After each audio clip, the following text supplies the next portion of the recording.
I know teachers right now are into their 40s who are still paying college loans off. The people that aren't in education complain about what we're not doing in education. You're like, all right, so the people that are doing cool stuff, you almost have borderline a moral obligation to say, all right, this is what I'm doing then. Let me ask you a very quick question. Is it easier to get a passport than it is to substitute teach? Yep. Like, be lazy. Well, if I'm training people to be teachers, be lazy. Yeah, shut up and let them do it. There's two emotions that I straddle, right? Is hope and worry. So I'm worried to death about kids, but I'm super hopeful about the future. Education wants the instant gratification. They want the weeds. They don't want the trees. CTE is coming gangbusters for the traditional, practitioners who don't want to even entertain moving things around for the sake of efficacy. Do we need as much time as we need to do school? I mean, if you're asking a 14-year-old, they're going to tell you a weekend will be fine. But no, I want to challenge kids. If you're about to listen to this podcast, buckle up. You're listening to the Disrupt Education podcast. Here are your hosts, Peter Hostrawser and Alli Dahl. Oh, yeah. Oh, yeah. Oh, yeah. Disrupt Education. Peter Hostrawser. That's Alli Dahl. Man, there was a lot of energy on last week's episode, and we're here to unpack Jeff Stenroos and everything that he was talking about. How's it going? You energized? You ready? Yes. When you have someone on the podcast like Jeff, it's contagious. Yeah. You're like, when someone is passionate about what they are doing, it doesn't matter if they are selling lemonade. I mean, if a kid is like excited to sell lemonade, you're excited, right? Like, Jeff loves what he does, and he's at the district level, which can be the dark side of the moon, the dark side of education. But I think Jeff, just like you said, Peter, he is really shining light on an area of education that gets a bad rap. And I mean, most of the time, probably rightfully so.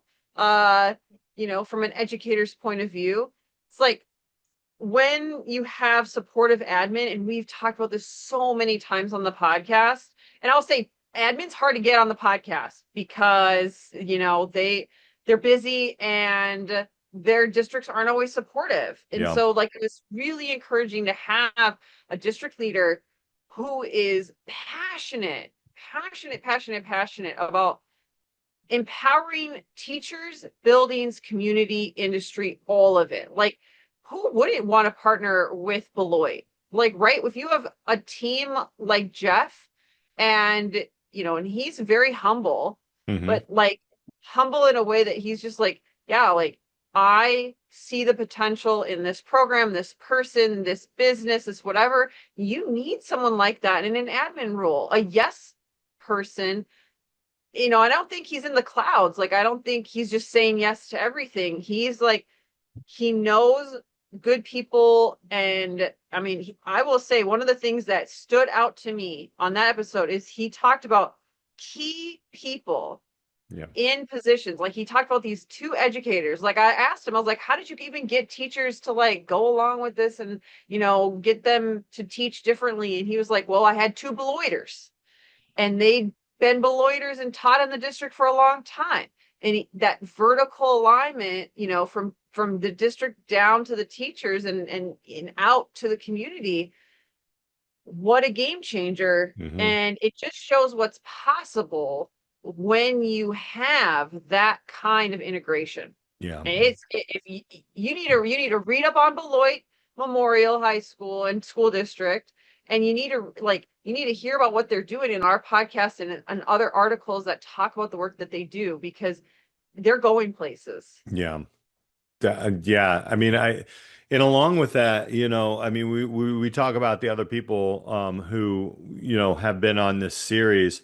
I mean, there's purpose, there's community, there's taking risks, and there's building and scaling. And the biggest thing that I loved about Jeff is number one, if you can imagine, let me set the stage. Like, we're in a big conference area in the Wisconsin Dells, and I'm just kind of walking around and I see that he's talking with somebody else and he has their portrait of a graduate up. And I was like, oh, yeah, you guys have one of those. This is what we did. And we just started talking. And it was like so open to learning and so open to like movement. And then he started telling me a lot of the stuff that he shared on the podcast. And I'm like, wait a minute, whoa, you're like a district administrator doing this, you know? And he's like, yeah, I mean, we do this. He's like, I don't like to wait. Like I like to get people in the right place and to build. And I think like, along those lines, what you just said there about putting the right people in the right places, you think of any athletic team, right? You got the right people in the right places and you can start building. Um, it's unlikely to hear a level of a district employee like that say something like, "Look, our educators and our community, we do not want people to fail. So we just start lining up.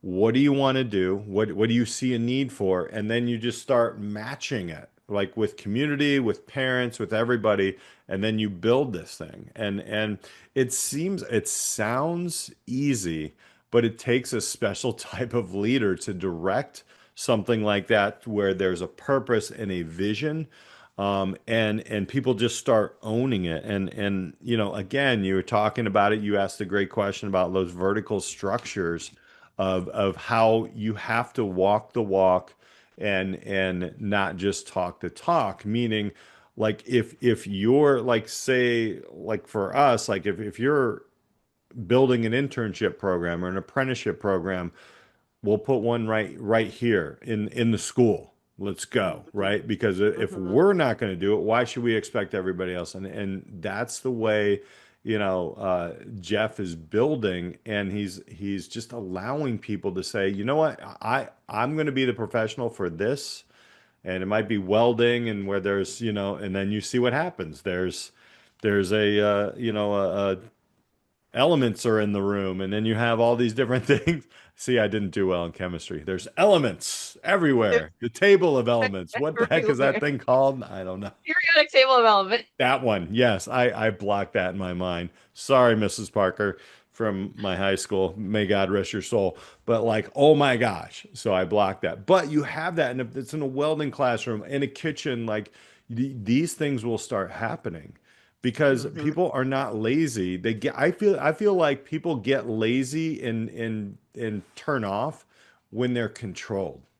And I think Jeff is just teaching us, and I hope he goes more than 5 years, how to do this at that level. Because typically traditional district employees and people like that are very, very top down because that's what they did well, right? They felt like that, but now it's time to change. Really glad we had him on the podcast last week. I know. We want district leaders who are innovating to be on the podcast more. We say that all the time. We're like, we want the district leadership perspective because how you empower teachers and to let teachers know, like, these school districts do exist. They are out there.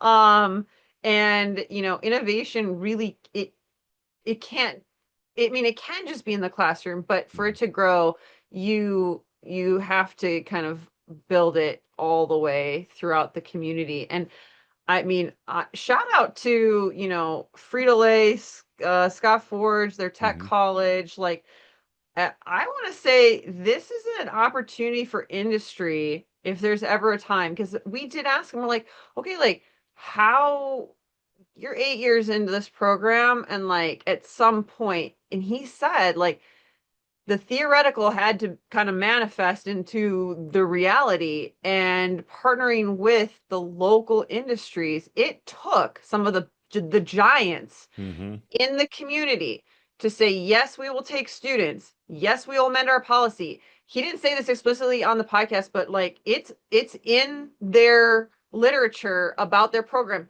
Frito-Lay amended their policies Yep. in order to take 16-year-olds in their business. They can work there.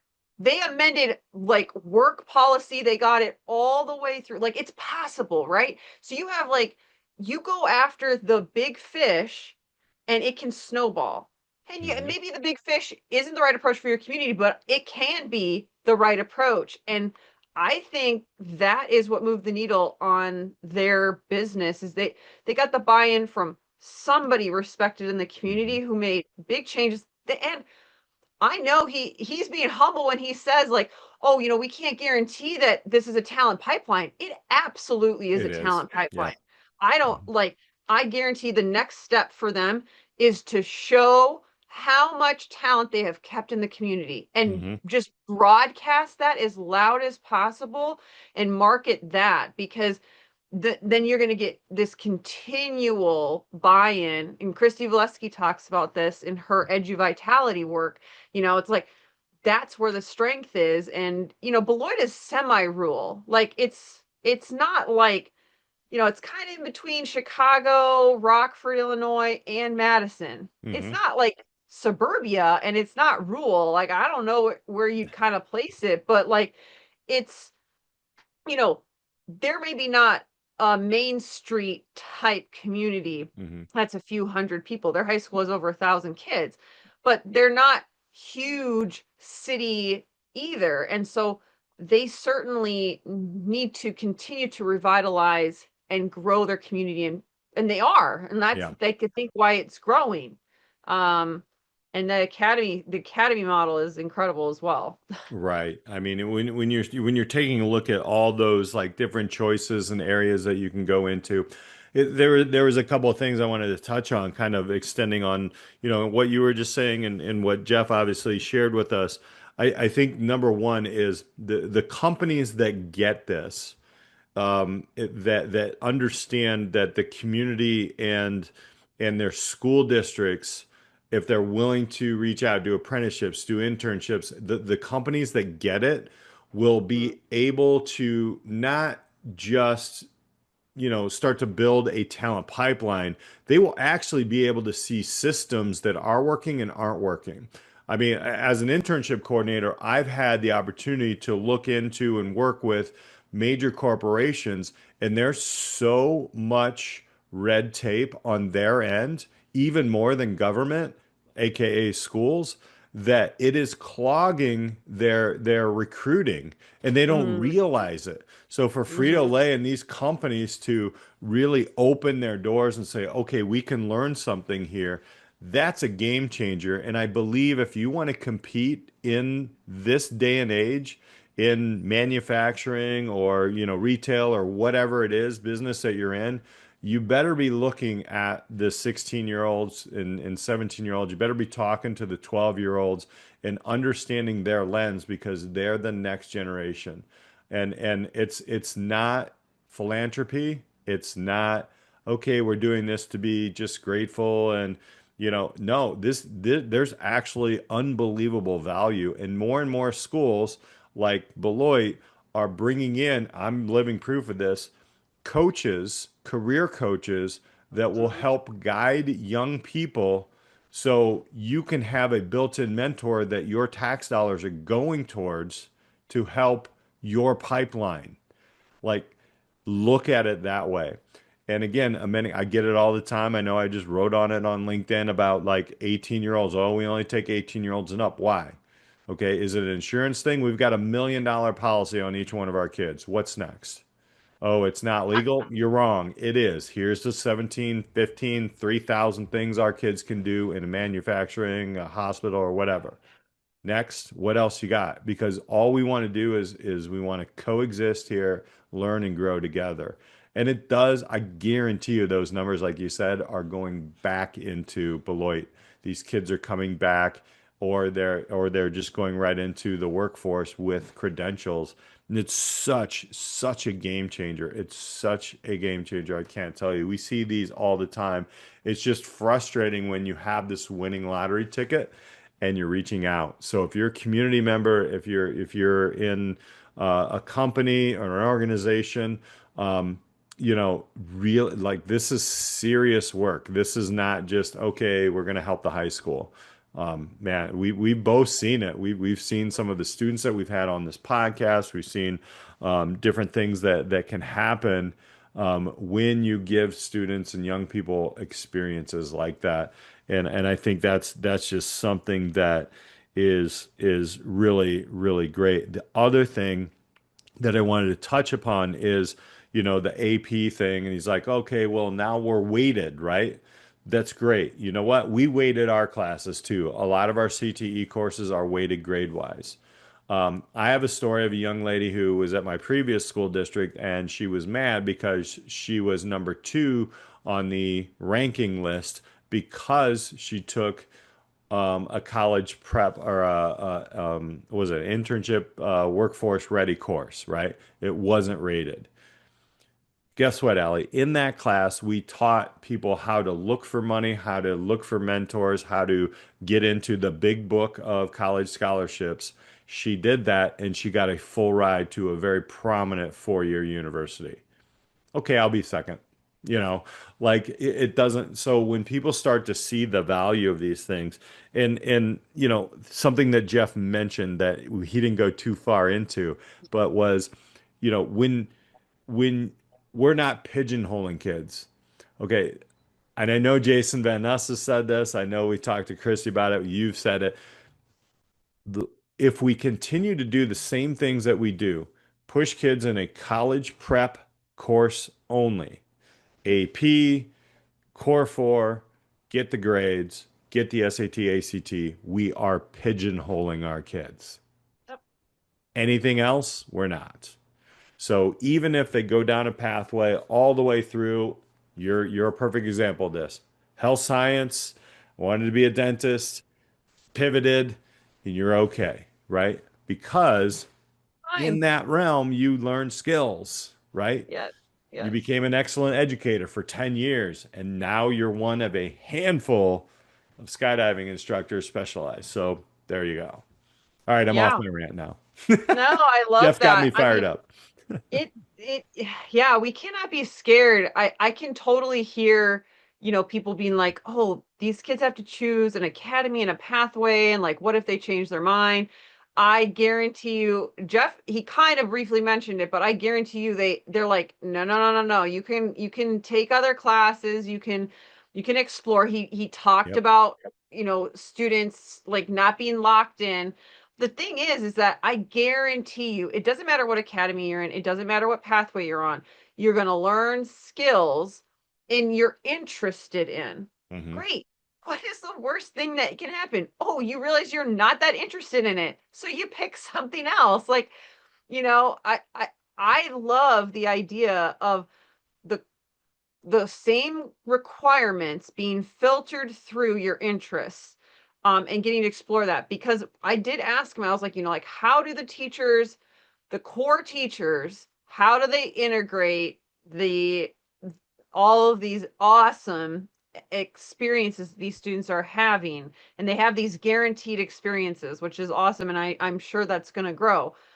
But he said on the podcast, he's like, well, kids can't, do what they don't know, or you can't do something you have never seen before. And he also talked about it with the teachers. And so I was a big proponent, and I am a big proponent of the work they're doing to invest in their teachers. He didn't go into all the details, but in this article, he he talks about each year about 10 teachers complete an externship in which they spend 1 week of their summer at a local business. Yeah. Teachers are paid for Yep. this, for the 20 Yes. hours, and they not only learn about what jobs a company may have, but also find ways to incorporate real world problems into their classroom lessons. And I was like, that's incredible. They gave a great math lesson. And I mean, I would try and do this in the chemistry classroom. I'd be like, look, you all need to learn how to measure and make precise and accurate measurements, and you're not doing it for me. You're doing it because you're likely to be a future homeowner. You're going to renovate something. You're going to want to paint a wall, a room. You're going to want to make sure your furniture fits in the space that you have. And all of that requires measuring correctly. Now, can you guess and make it all whimsical? Of course. You can. And at this point, could you have AI do it? Sure. But like, if you don't know how to use a ruler, a measuring cup, there's an upper limit to Hmm. like what you can explore and what you can like physically do. And bringing those sending a teacher to a manufacturing plant, and then they understand the level of measurements you need in industry, and then the angles or the tooling, you can easily bring so much of that into any of the classes. I guarantee you there's history of it. I Hmm. guarantee you there's you can how to write in a technical way. There's certainly math and science in manufacturing. Like, it wouldn't matter if you sent a whole team of teachers. I mean, like, Jeff, just as an idea, send your academy group all to a manufacturing plant and see how they can all come up with lessons together. I mean, there's so much power Yeah. in that, because if the teachers are bought in, right? Like, it snowballs, Yeah. and it gets bigger, it's bigger. And I think they are really on the cusp of like what, this avalanche of change in their Yeah. community. Yeah. That's what I was hearing. I'm like, wow, Yeah. you guys are about to just overflow Yeah. with Yeah. with change Which in I con love. They're humble enough that they're still going to other academies and they're I still know. learning. They're like literally modeling lifelong learning and in Beloit. And one of the things that I remember when I was at a few other schools is I do remember every single summertime trip that we went on. Now, for me as a business teacher, it's kind of like okay, and there was certain grants for like career technical education educators to do this. But to your point and to what Jeff is doing is we need to send math people, we need to send English, science, history, and that is where really the rubber meets the road, where people really see, okay, then how can I adapt my teaching? Because they don't know, educators don't know what they don't know. That's the other thing. That's the other part that I think why it was so important to have Jeff on as an upper level administrator who really understands, well, this isn't top down. Like with the educators, we all need to learn. We need to be in these buildings and we need to see what they're looking for. And it can't just be a one and done portrait of a graduate. And here they are, and they told us, no, you need to experience it. You need to get into your community. And I love the fact that he's growing that momentum of getting educators in their own communities, in their manufacturers, in all the pathways, and really seeing what is happening within them and having real conversations with, your talent pipeline specialists, your HR people, the people who are working in those. I mean, everything that he's doing is exactly what we've been talking about on this entire series, and it really is just how getting back to it. Like I love that somebody challenged him. Like, how long are you going to be here, right? Because that's a big a trust. That's a big trust issue, especially when you have a lot of turnover. And when you're like, all right, I've been asked that actually at my school that I'm in right now. And I really do. I want to retire from there. I've got, X amount of years left. I won't say yet because I might be around there. It'll be around 8 years-ish left. But like, I know what I want to do. I know what I want to add to the team that I work on so we can build this program. And I do have a great team. There are bumps. And I do want to also say, look, this isn't all, rainbows and roses. I had real conversations with Jeff, and you can look up, demographics, socioeconomics, crime rates of whatever below it. This isn't easy, and it's not perfect. Trust me. But he's making it work. And just like that one individual said about their one high school, they're like, oh yeah, they were skeptical, but he's like, I did not see any of that.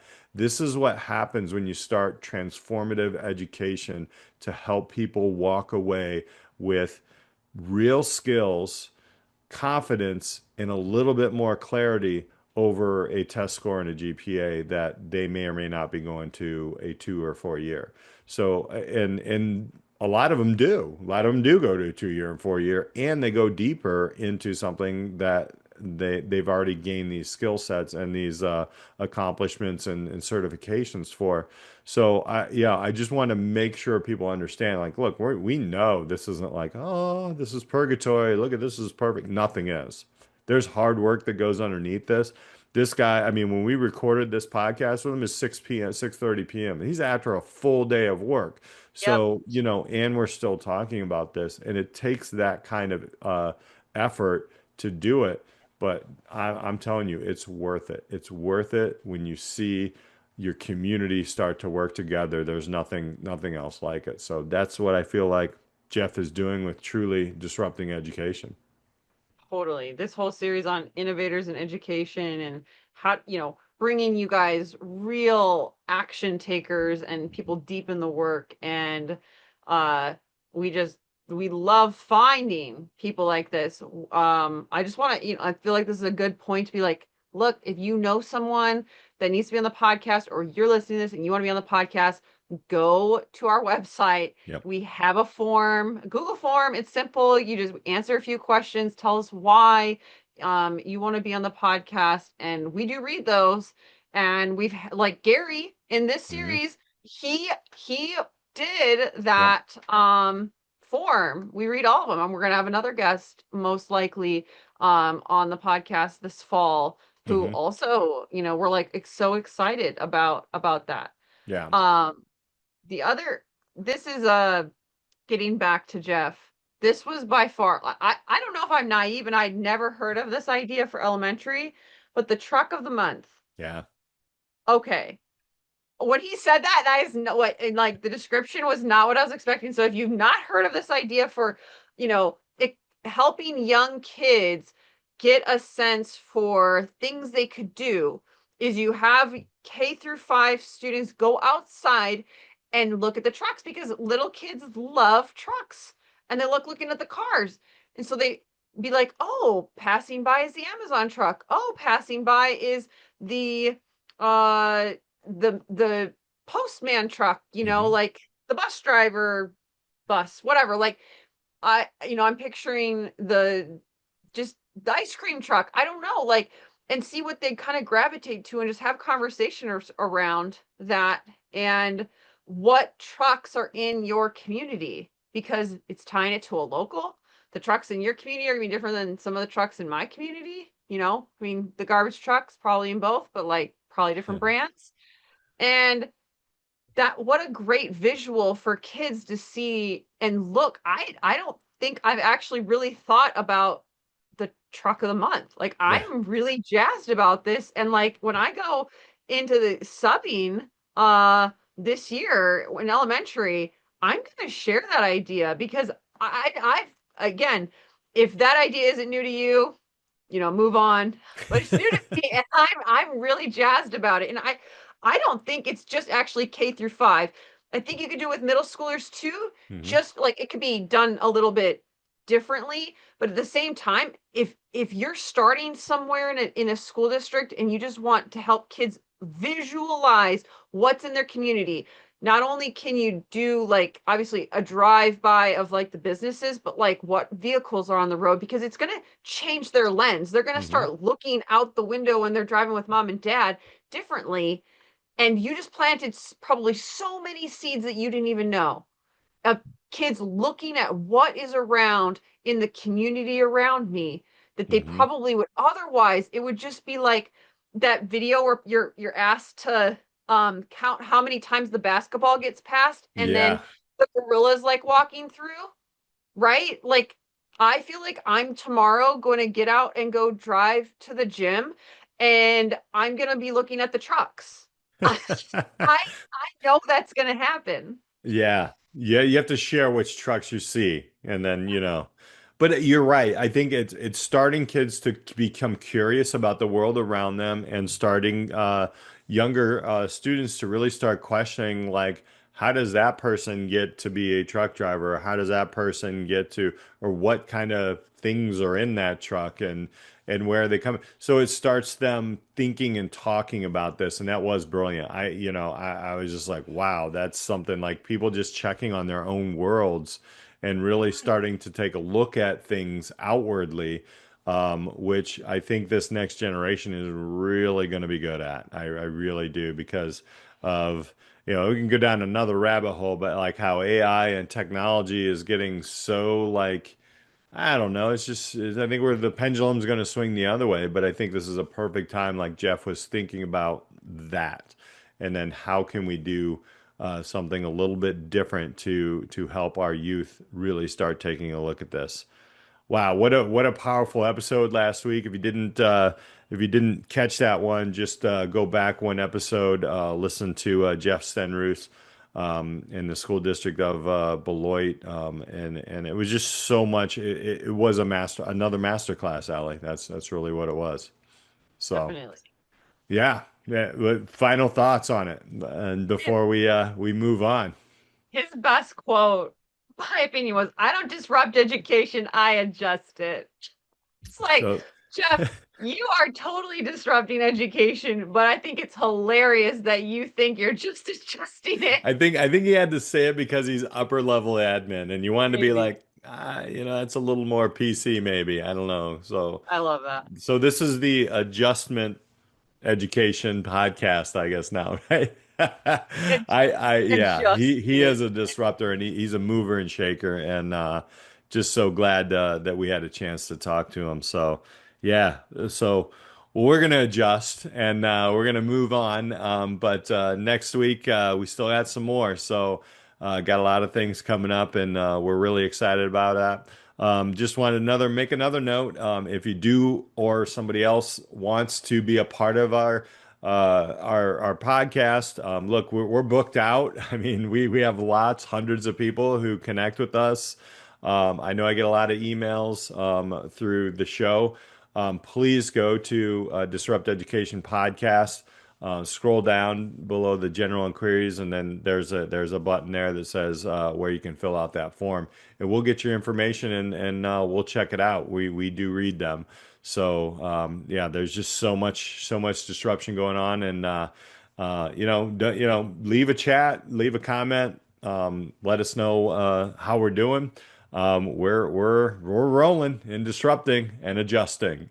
So for Alli Dahl, I'm Peter Hostrawser. Thank you so much for hanging out with us on the Disrupt Education podcast. Thank you for joining us on the Disrupt Education podcast. If you found today's conversation valuable, we'd appreciate it if you subscribed and shared it with someone on their own learning journey. We're also excited to announce our new career coaching services, where you can work directly with Peter and Alli to clarify your path and showcase your unique value. Visit disrupteducationpodcast.com to learn more. Until next time, keep questioning, keep growing, and keep disrupting education.